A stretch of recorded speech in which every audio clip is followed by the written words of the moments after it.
Hey guys, Jason here. Welcome back to the channel.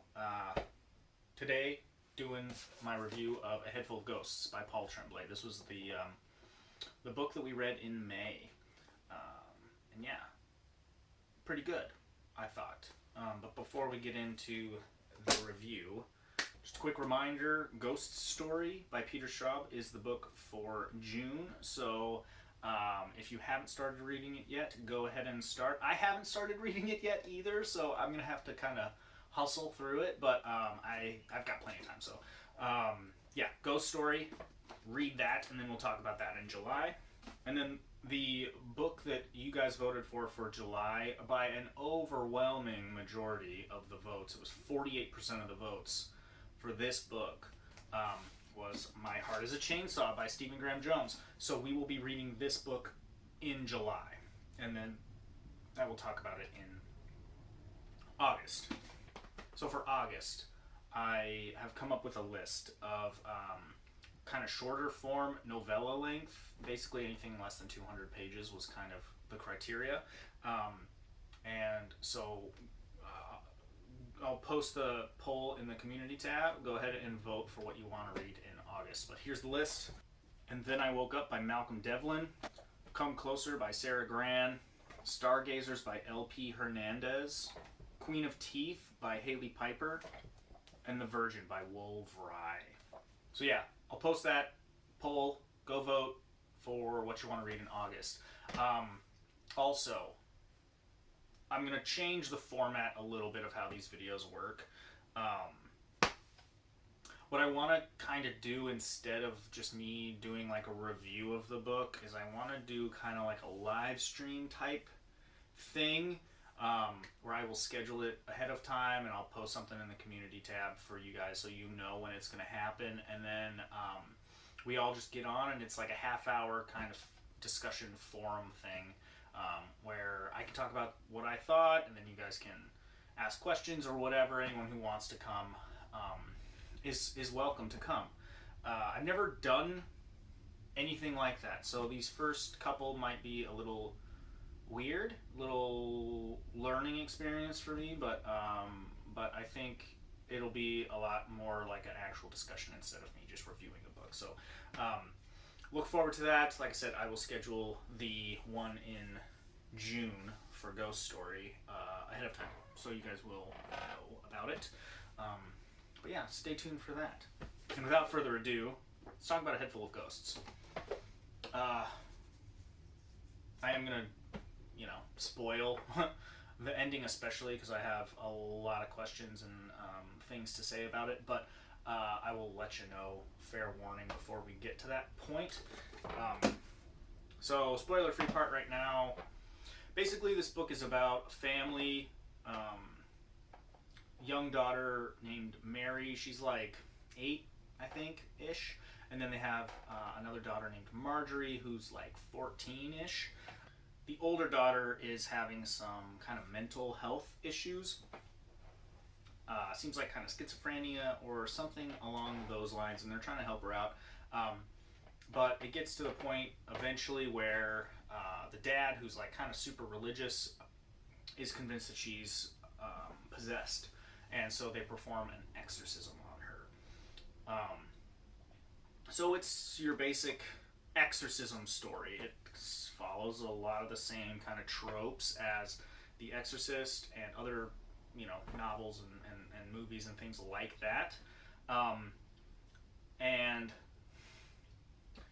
years later, the younger sister Mary, has a blog that she writes in about a TV show that was produced, like a reality TV show that was produced about the family and the exorcism and the possession and all of that. Yeah, so there's kind of layers to this, where Mary has her blog and she's talking about the show, and then we also get to see bits and pieces of the show itself, but then also it's her telling her version of the story as it actually happened, and not as a produced TV show, like what was actually true versus what was for TV.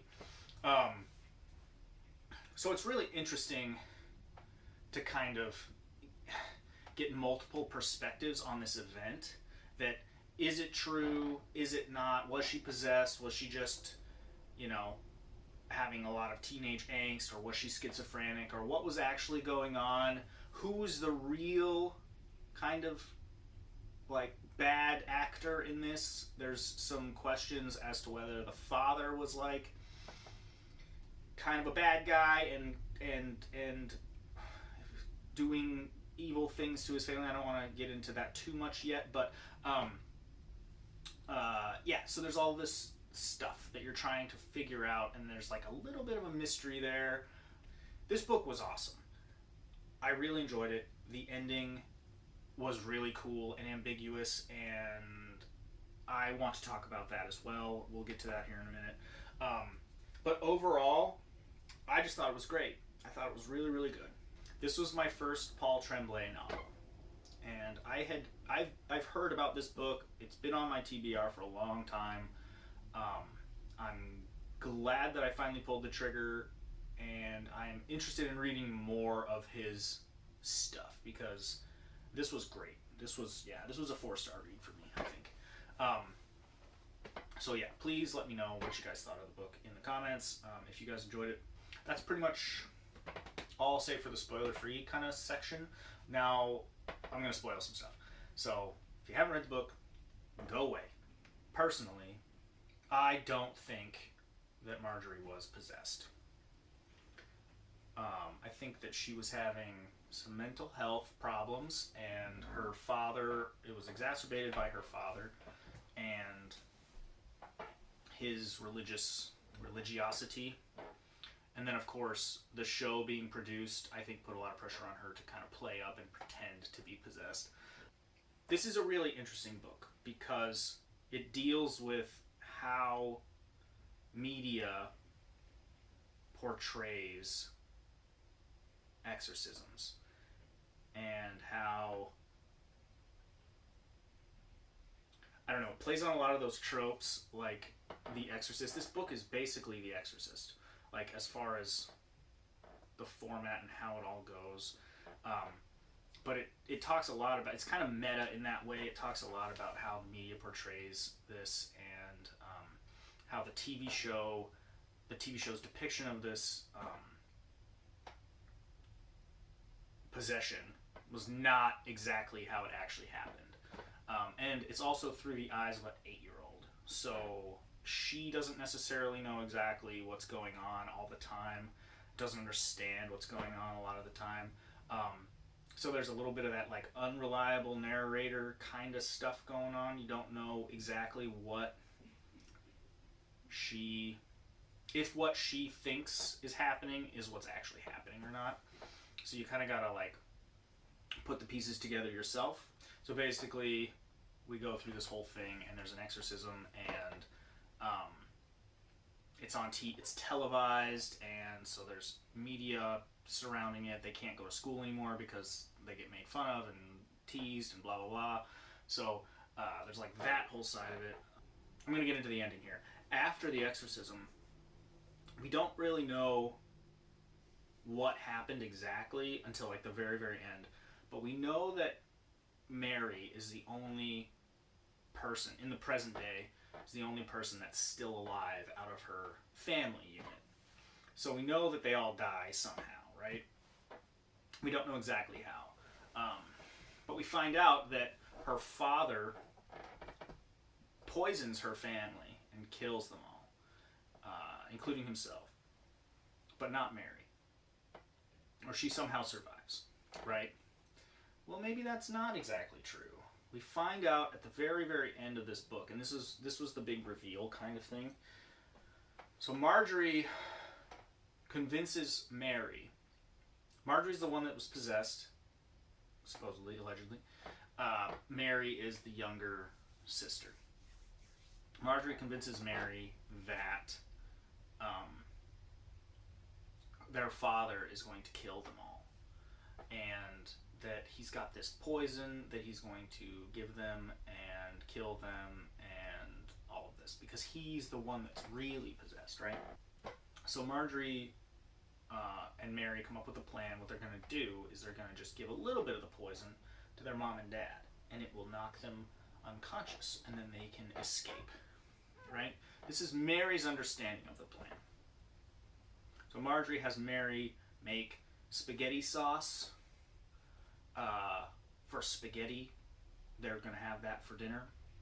So she dumps some poison into the spaghetti sauce. And Mary, famously, does not like sauce on her spaghetti. She just eats buttered noodles when the family has spaghetti. So the idea is that, Mary won't eat any. Marjorie will refuse to eat any because she's a teenage girl. She'll just be like, I don't want any, or whatever. And then the mom and dad will eat it. They'll be unconscious, and then the kids can escape. And then at dinner that night, then Marjorie is just shoveling it in. And Mary's like, what's going on? Why are you eating the poison? What are you doing? And then they all die. So Mary poisons her entire family. Kind of accidentally, she's sort of tricked into it by her sister. She thinks it's to escape, but she accidentally poisons and kills her entire family. Now, the question is, did Marjorie do this on purpose? Did she actually think that the poison wouldn't kill them, that it would just make them unconscious? Or did she do it because she wanted to kill her whole family, but didn't want to kill Mary, knew Mary wouldn't eat it? What happened? This is the question at the end of this book that's you can debate back and forth forever, and I'm not convinced, but what I think is that Marjorie was having a schizophrenic episode of some kind, and she murdered her whole family, but didn't want to murder Mary. But she wanted to kill her parents, and she wanted to kill herself, and she was aware of what she was doing, and she manipulated her sister. I think that's what happened. But I don't know. I mean, it's left ambiguous for a reason, and that's kind of the point too, is Mary doesn't know either. She's had to live her whole life with this question of whether her sister was a bad person and trying to kill everybody or not, whether her dad was trying to kill everybody or not, what was true and what's fiction. And she'll never have an answer because the only people that could possibly tell her are dead, so she has to just speculate and live with that question. Anyway, let me know what you guys thought, because I would love to hear your opinions on it. And maybe I missed some clues here and there or something that could maybe give away what's actually true and what's not. Like I said, that's just my interpretation of it, and I don't know if that's what actually happened or not, but that's kind of what I thought. So I think that's pretty much all that I have to say in regards to this. I highly recommend this book. Go read it if you haven't. A Head Full of Ghosts, Paul Tremblay. We'll be back next month with Ghost Story. Go vote for what you want to read in August. Yeah, that's it. So, with that, I will let you guys go. Thank you very much for watching, and I'll see you guys next time. Peace.